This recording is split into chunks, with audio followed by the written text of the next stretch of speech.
using this hike today as a really good excuse to test out my Z-Packs Arc-Haul, which, to be honest, is probably overkill for just a regular day hike of this track. I would definitely normally prefer to do this with something like my Osprey Daylight Plus, which is what my sister is using today. But I figured it's a good opportunity to train over some pretty rough terrain with a slightly heavier pack and one that is as well balanced as the Arc-Haul. Now officially on the TA. This will be my first section hike of that trail, the Tongariro Crossing, forming probably one of the most scenic parts of the long pathway, which is the trail that runs the length of New Zealand.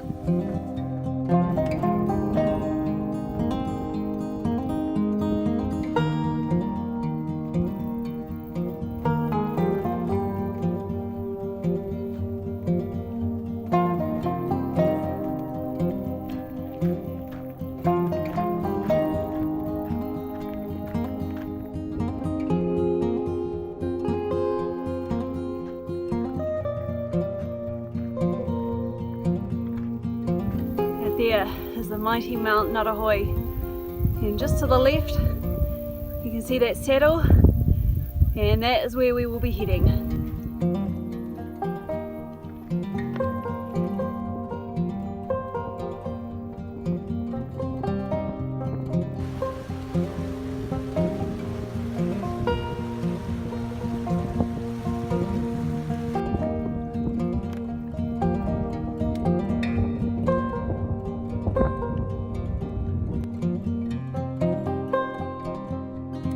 Well, the first part of the track, the easiest part, is over, and now we begin our climb up the Devil's Staircase. It's noticeably warmer, but there is a nice cool breeze out today as well, so I'm hoping that that might hit us a few times on the way up.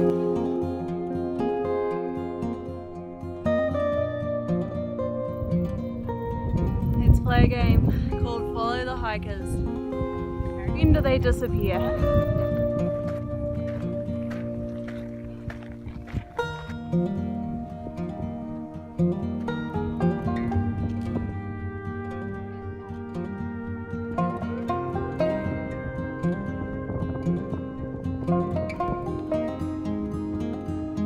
You can do it!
So we are crossing the big crater in the middle, and we're just preparing to go up the next big steep hill, which none of us is looking forward to, but once we get up to the top we'll be at the crater, and then it's just the steep slope down.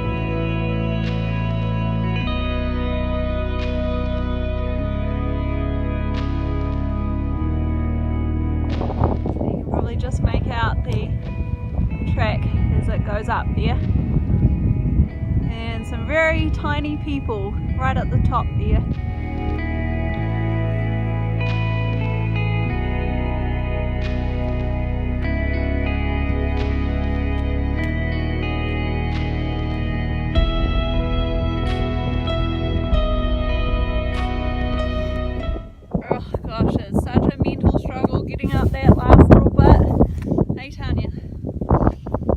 we feeling? I don't know. Pretty scared. How's the anxiety levels? We're like a 10. 10 or 11? 10 out of 10. Okay. 10 out of 5. Just keep pushing on though. Woo!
The slope is so hard.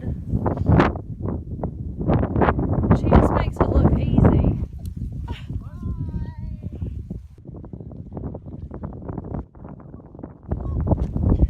Covered in dust. Filth. And still got that much left to go.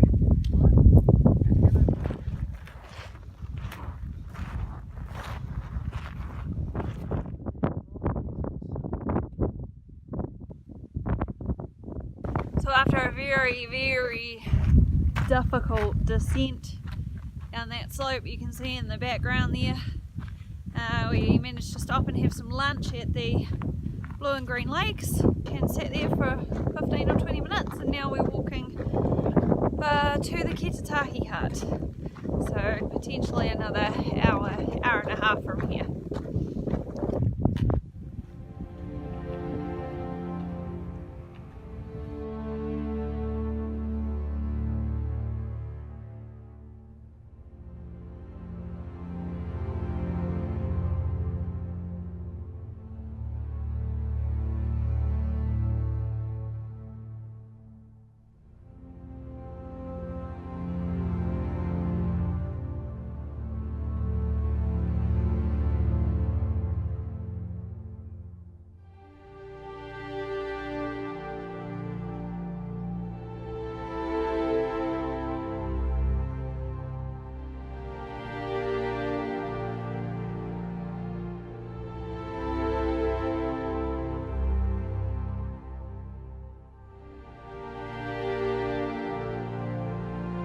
So we are finally on the Ketetahi Hut side of the track, and it's long and laborious and downhill, and whereas my feet and legs have been okay up until now, they are starting to tire now. So, and the horrible thing is that once we get to the hut, there's still another 2.5, maybe even 3 hours to go.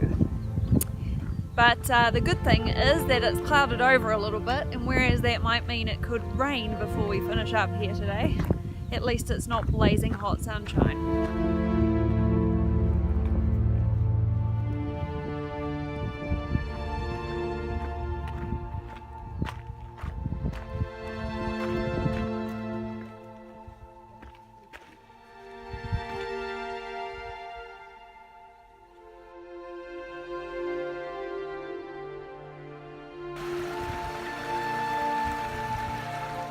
Despite the fact that it's long, tedious and hard, the downhill part of the track is beautiful, if not for just being able to contrast the complete difference and change in environment and vegetation. You go from a rugged, rocky, quite barren alpine environment to you know, just showing slight signs of life through a few daisies that are just springing out of the mountain. Then to your tussocky grassland, you see all sorts of wildflowers, yellow wildflowers, white wildflowers. Then you start to see pops of green bushes, flax, before you finally enter the green tunnel that will bring you down to the Ketetahi Carpark.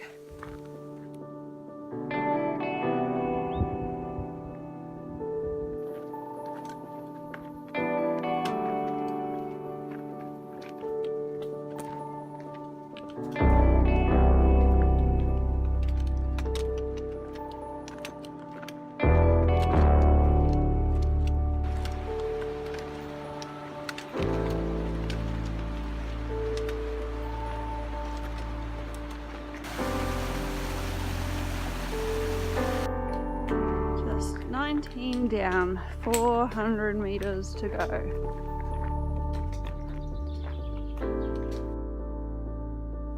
So that is the Tongariro Alpine Crossing. 19.4 kilometers over quite tricky alpine terrain. It is most certainly not just a walk in the park. Make sure you do your research beforehand. I hope this video has helped you to understand a little bit more about what it's like.